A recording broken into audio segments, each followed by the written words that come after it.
Welcome back. Another issue which has raised concern in the past month in Nigeria is flooding, which has led to the death of over 100 persons in 12 states. The impact this year has been so bad that the National Emergency Management Agency, NEMA, declared it as a national disaster in 4 states, namely Kogi, Niger, Delta and Anambra. NEMA also placed 8 other states on its watch list, and President Muhammadu Buhari, on his part, directed the agency to speed up relief materials to the affected states. He also hosted the governor of one of the affected states, Kogi's Yahaya Bello, at the Astor Villa in Abuja. After that meeting, Bello told newsmen at the state just how much the impact of the flood has been in Kogi. As usual, I come to brief Mr. President on the situation report and the happenings in my state periodically.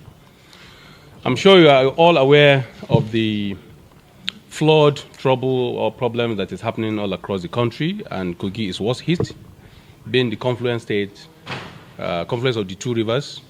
So we are worst hit, and I needed to come and present the report to him myself. Even though I sincerely appreciate Mr. President for deploying the relevant agencies like NEMA and all the security agencies to come to our aid. As I speak with you, NEMA is already on their way to Kogi State, Lokoja, to assess the level of damage. And we have received some substantial amount of relief material so far. It's not yet enough. I need to present the report to him as well. No, first of all, luckily, we experience this periodically. 2012 were worst hit. We are praying that the situation will not even exceed that this year. What we normally do is we are being proactive to sensitize the people and evacuate them to high ground. We have created over 33 camps in Kogi State. As I speak with you, between 9 to 10 local governments are underwater. You can imagine the pressure on our resources. So we are doing our best in collaboration with the federal agencies and security agencies to make sure that we evacuate them to high ground, the IDP camps, and providing security for them and relief materials. So these are the things we are doing, including medicals.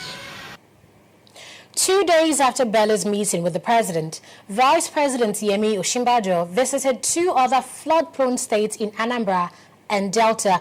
The Vice President rode in a canoe in his visit to Anambra, accompanied by Willie Obiano, Governor of the state, Ifeanyi Okowa, Governor of Delta State, Chris Ngigi, Minister of Labour, and Mustafa Mehaja, Director General of the National Emergency Management Agency, NEMA. In Delta, Osinbajo surveyed the area on a helicopter with his entourage. He pledged the commitment of the government to assisting those affected by the flood. We have also brought some relief.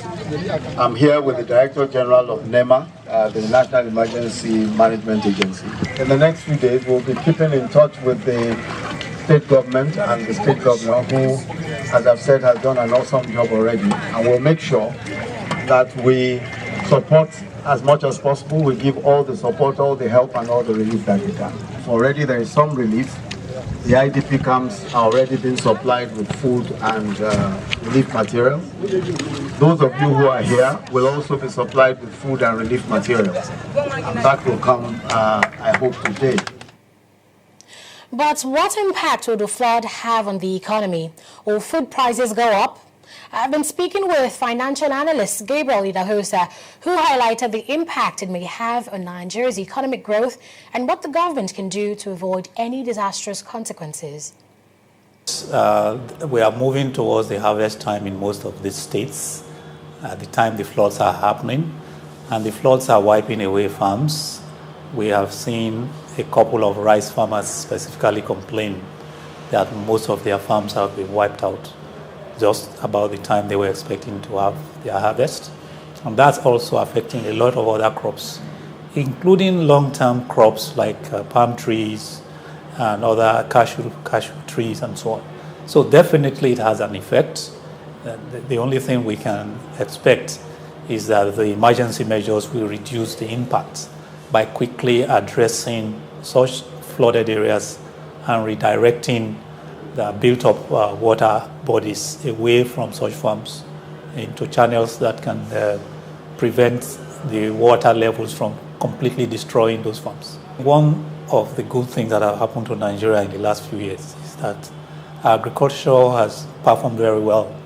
It has grown from year on year, partly because of previous policies and actions by the present administration. So the fear of scarcity of food is not really there. It is the pricing in response to supply, particularly the logistics of supply of getting food to the market. For example, moving the product from silos to our cities may have to go through roads that have been affected by the floods. Some roads have been cut off. Some of even the rail lines also have been affected. So the logistics is the area that will be affected in terms of supply of food from existing farms, from local storage in the states, and from silos. But the prospect of farming is very remote because there's significant production capacity across all the states now that suggests that we are capable of meeting our demands from current production and from those reserve silos that we have around the country. A lot depends on what reserves we have. We have a large number of silos for reserve of grains in particular around the country. It is known that all those silos have some levels of reserves. Whether government will feel compelled to release some of those reserves is what we'll wait and see. If there seems to be a significant movement in prices, government may actually release from those reserves. But in the last few years, the level of production from the farming industry has really grown, and we have seen food prices pretty stable because we seem to be producing enough of our staple products. We expect that government will be under pressure to release products from our silos, reserve silos, so that price movements will be very moderate and not have a significant impact on what we see in the marketplace. Well, that's it on the program. You can watch it again on our website at www.tv360nigeria.com. You can also subscribe to our YouTube channel at youtube.com/TV360Nigeria for more videos and updates. So join us on Google Plus at TV360 Nigeria. You can also like us on Facebook at facebook.com/TV360 online and on Twitter at TV360 Nigeria. Thank you very much for watching. We'll see you again next week.